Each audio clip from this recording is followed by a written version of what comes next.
Okay, all my mud fossil friends, if you have been around mud fossils whatsoever, you understand that I validate and I prove everything that I say with physical chemistry and anatomy and the whole, so there is no guessing games when I do things. Now, I am using Brien Foerster's excellent examination and questioning of what he sees, and I'm commenting on it. He does not support anything that I say. He does not endorse Mudfossil University. He would be a fool to, because the things that I say are so extreme, but they are absolutely proven. So when I comment on his work, I will state, he'll say, look at this, well, how did this happen? And I will say, here's what my opinion is. That's all I'm doing. He's not endorsing, and he does not get in trouble for any of this. We're both looking for the truth. We're both doing DNA tests. We both have proof. We both see what others miss. It's obvious other people are missing this stuff. Brien shows up there. He goes right there close. He looks at it. He says, well, how does that happen? How did that happen? What's this all about? Well, how come that's different from this? Why does this be over here and it's not over there? He's asking the questions that people just, oh, look at these big blocks, and they walk away going, oh, isn't that nice, honey? All right, well, we're looking a little deeper. That's my point. I examine the materials. I go right into, I'm a material chemist, and I work in the semiconductor industry, and I understand how things bond and work and all that business. And I know, then I related these things. I looked at these stones and I said, whoa, whoa, whoa, there's something not right here. And I finally realized this is the chemistry of life. These are the chemistry of life. So I use that material to conclude what these things are. I relate the body chemistry to the rock chemistry, and I relate the rock structure to creatures, to the different creatures. Who was it? What kind of an animal was it? I relate the historical texts to the things that I found, giant creatures. And I mean giant. And they're all certified 100% DNA, autopsy anatomist certified, scanned by Jesse Garant and Associates, who are the best of the best. If you ever want anything deep scan, they do racing car engines, industrial equipment, and certified tolerances and materials, and absolutely phenomenal. And everything you see here has been certified, DNA certified, and anatomist certified, and CAT scan. So it's time to take this a little more seriously, but again, Brien is not the guy that you want to point to for making the statements that I'm making. He is going out just looking around, and he just really threw me a word here or there, no real relationship. He said, you can do what you want, you can show my stuff. But that is as far as I've gone, and he's smart to stay at arm's length, because until this is proven, which is proven, it's proven. But if you come out and start screaming about it in public, which I did, they put you in the corner, and he does not deserve to be in the corner. I don't either. So, but he does not deserve it at all. He's asking mainstream and saying, come on, and I am too. I'm saying, come on, disprove me. So that's all I'm saying. And I'm probably going to put this little clip in front of most of the statements that I make and claims that I make about his videos, because I'm planning to go through, well, I have already done a bunch of them, and I'm going to continue on to do them as long as he accepts this, and I see no reason, if he's looking for truth, and I see that in every statement he makes. I think we have a relationship here that I'll stay at arm's length. He can show me, and I can state, and then let others make a decision. All right, thank you. Let's start with this. This is an Egyptian statue. Now, you can clearly see that it's coated with a layer of something that I'm going to call putty or concrete, or actually granular little bits and pieces of material glued together that constitute this mold over the top of what is quite obviously a mummy. And this is the wrapping of the mummy. It's clearly seen. Now, I'm going to show you something from Brien Foerster's video right now. This is a Brien Foerster Lost Ancient High Technology Egypt 2017 update, Tanis and Aswan. Now, listen to this. You're going out looking at. He's asking some good questions. I'm going to stop it as he goes here and there. But if you understand the colors of mud fossils, you're going to see these red sort of things bleeding out. This is literally from life. And so is this. These leaching things are from blood. Now, you see this? That was this guy's leg. This is his foot. That is arterial, vein blood. The black is from vein. Right? It's expended blood. It's FeO2. It's hard. The red is a more of a loose or substance. It makes red ochre. It makes red sandstone. Old red sandstone, pipestone, all of that stuff. Now you'll see he's wondering, why is this like running off here? It's literally bled from the vein. That doesn't normally happen a lot. But this is a huge structure, and it somehow liquefied itself inside. Once they stabilize the black, normally it's pretty hard. The red is different. The red hydrates easily and it comes out. But and that's why it's open here. So let's watch this.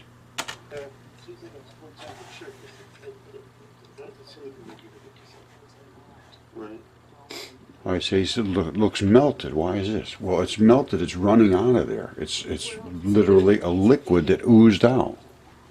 Now we're coming to the head of the statue. Now, you can see his ear. Literally, something is leaking out of his ear. You're going to see patterns of living tissue, and you're also going to see that this is just molded over the surface of whatever this guy was when he was alive. So let's continue to watch. Here's the killer right here. Those are his ribs. You see that? This is lungs. You see that? I think that's his liver. His kidneys or something down in here. It's some kind of an organ. That's his chest. The muscles of his chest. Then they coated him with some kind of thing, and then they put this coating over the top of him so that he would apparently achieve immortality. But he's asking the right question. Very strange weathering. Well, yeah, it's strange if you don't understand that it was alive. This is exactly. You can get DNA from this. No question whatsoever. Even Harvard, Max Planck. I sent my stuff about DNA. Nobody did any DNA. It doesn't last. It doesn't last. So nobody even did it. So I decided, well, my stuff is real. I'm going to go ahead and have the DNA done, because I knew inside, deep enough, you go inside here, you're going to find blood, which blood has a characteristic they don't understand either, which is called chelation. Chelation is the blood molecules themselves contain these transition metals, and they surround themselves with little molecules that keep them like inside of a rubber bag. They're called ligands, and you can only crack those open with acids. So as long as you don't hit them with too much acids, and you keep them in a pH 7.2, 7.3, 7.4 in that area, they will literally never go bad. The DNA, it's going to stay in there literally forever. And they found this out, and Harvard and Max Planck said, oh, we can take it right out of the mud now. And then what they do is they take it out of the mud, and then there might be 1,000 different species in a gram of mud. I'm serious. And then they take it and they sort it all out, and they say, oh, we got 2 of these and 1 of these and 7 of those and 8 of these, and seriously, that's what they're doing now. And I sent them my work 3 years ago at least. And I just see about a year ago they decided this is fine, the mud, but they still don't want to talk about where that mud comes from is things like this and mud fossils, which totally upset their thinking. Because these are giants. These are gigantic giants. These aren't little puppies. And neither are mine. I have them over 200 feet tall. DNA certified. 100% DNA certified. I have right on the bench over there. I have the muscle, well, here, hold on a second.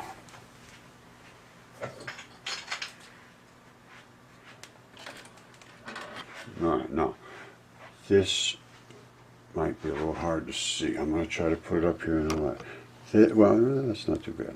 This is the skin from the finger of a giant. Now, it's the skin from literally, well, I got a Band-Aid on there, but if you took your own finger and just before the skin hits the fingerprint, I think it might be on the thumb. I'll show you the finger that I took it from. And then that's this. Now, this is the skin, these are the fingerprints. And in between the fingerprints, there's these little dots. You see those little dots? I'll show you what. Those are the sweat glands. I'm not kidding you. And see this little crease here? This is like right on the edge of your finger. Where it comes up and it steps up until it hits the fingerprint. All right, and this is the underside of the skin. All right, and we took the DNA from inside the finger after this skin came off. Down, I forget where it came off. I don't know, it's years ago, but anyway, this is what happens. This is what it is. And that was the skin. This is called grip skin. That's the thickness of the grip skin. And I'll show you the finger in a minute, but that's the fingerprint, and that was DNA tested. And it had dense DNA, dense, and it was modern human mitochondrial DNA. That's all I can tell you. Oh, how do these guys, how do they eat, what do they do, how do they live? I have no clue. I'm showing you the material evidence. You say, well, you know, you can make all your own decisions about the rest of the stuff. I am showing you what exists. What exists, exists. If it exists, it exists. Now, I would think you'd be relish in the challenge to figure out why did they do this? How did they do this? What was the reason? Does it have an effect on us today? Is it something that's just a curiosity? Does it have any meaning?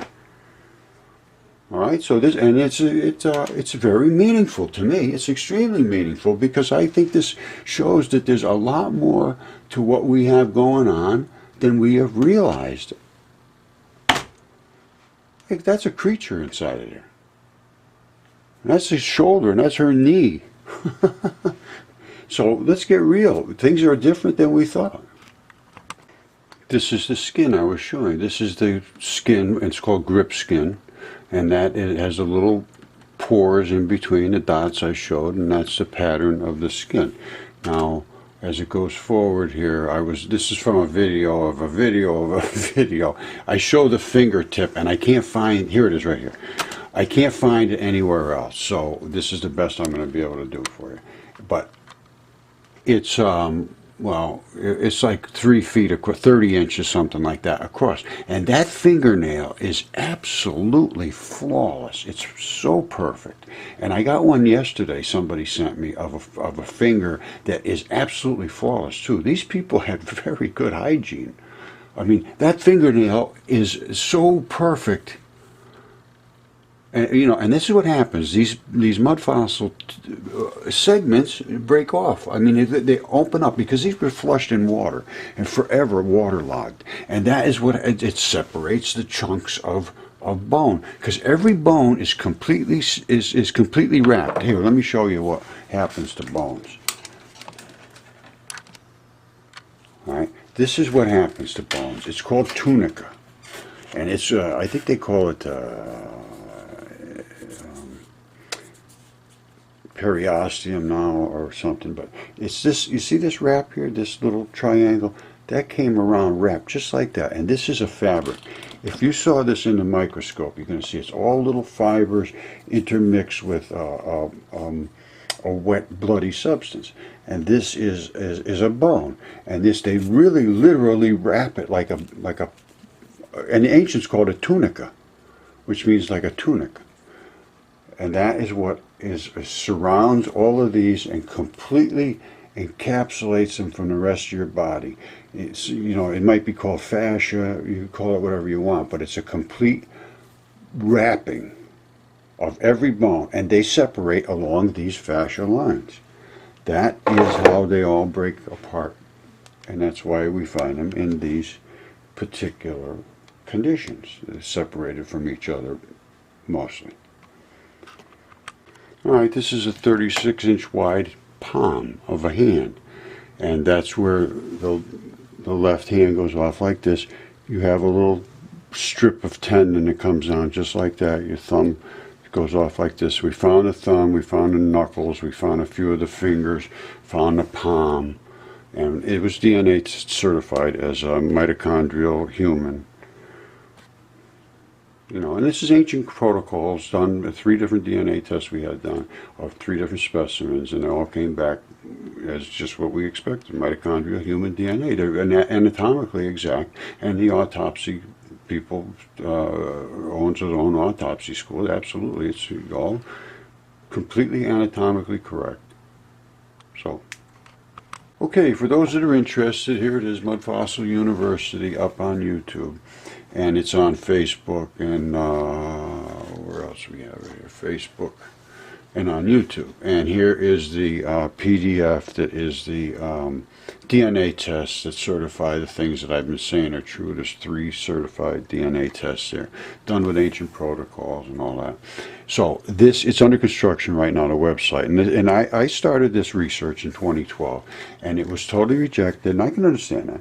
But once the DNA started coming in, and all the evidence started coming, the specimens started to be certified, and the anatomists started to agree, and at that point, it was still rejected. So I ended up having to do this, Mudfossil University, and it's free, and there's videos go up there daily, usually more than one. So there's plenty to look at up there, and here it is right here, Mudfossil University here on YouTube. And we talk about 5G, we talk about, this is ancient footprint and lungs, certified lungs from DNA certified lungs in Triassic rock. Everything about our ancient history and everything about energy and everything about reality is up here, and there's hundreds of videos. So this is a place you want to be. We're at 28,228 and moving up, and we need to get more, so you got to tell all your friends and subscribe and do all that business. All right, so that is Mudfossil University up there. Now, in addition to that, there is also, wherever I was here, anyway, there is also the mudfossils.com, and up there we will be posting things here and there. And then if you go to the Mudfossil Facebook page, that's where Mudfossil University on Facebook, you can see other things. That goes up, posts multiple times a day. The videos go up at least once, at least every day almost. All right, anyway, that's trying to get to reality. And Brien Foerster is really helping out on this. And he's done DNA research himself, and he's got all the evidence. And he's trying to stay somewhat still without getting thrown out into the woods, which I'm in the woods, so I'm just going to have to say what I say and let them do whatever they do against me. Because it's not taking well. That's why I have to do what I'm doing. Otherwise, I would walk away from this and let them just do what they're supposed to be doing on their own. But it's a hard thing to accept. I understand that, and I understand how violently opposed the academic system appears to be. That there is very little flexibility to explore, and I'm trying to make that go away. All right, Mudfossil University, no charge, no judgments on what you believe or don't believe or think or don't think. But we do require that you come up there with reality, and you cannot just say, oh, this doesn't exist, things that just absolutely do exist. You know, I want reality up there. All right? That's what it's all about. Thank you. Bye.